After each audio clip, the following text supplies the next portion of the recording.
ကိုအောင်စုအဝဲရပေါ့နော်ကိုကွန်းတီဒီ post ကိုမြင်ပါစေဒီမှာသူကလေကွန်းတီကိုအရန်ကြိုက်လို့ဆိုပြီးတော့လေ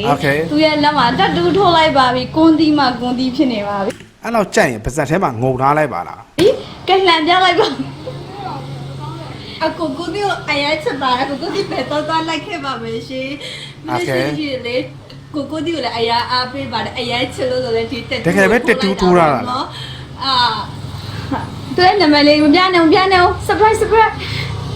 ကွာဘယ်လောက်ချစ်တဲ့အကြောင်းလဲပြောအရင်လည်းချစ်ပါတယ်အရင်အနာခံပြီးတော့တောင်းပို့ထားရတာပါနော်အခုကိုဒီအရင်ချစ်ပါတယ်ကိုရနဲ့ရောပြီးတော့ဟိုထားမတက်ကိုချစ်ပါတယ်ငုံထားလိုက်ရောပြီးတော့ငုံချီတာပါနော်အလောက်ချစ်ကိုချစ်တာပါတက်တူးထိုးထားပါတယ်လက်မောင်းပါ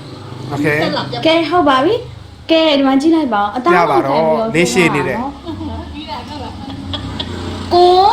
ဟာအကုန်ခေါ်လိုက်ကွန်းတီတွေ့ရနော်ဖြုတ်ရင်အဲ့လိုဖြုတ်ရတယ်ဒါကြောင်နေတဲ့ကောင်မတွေကိုပြန်ဖြုတ်သွားတာโอเคညီမလေးတွေထပ်စော်ပေးဒါမျိုးအားပေးကျင်တာမစနဲ့ကွာမငိုချင်းလား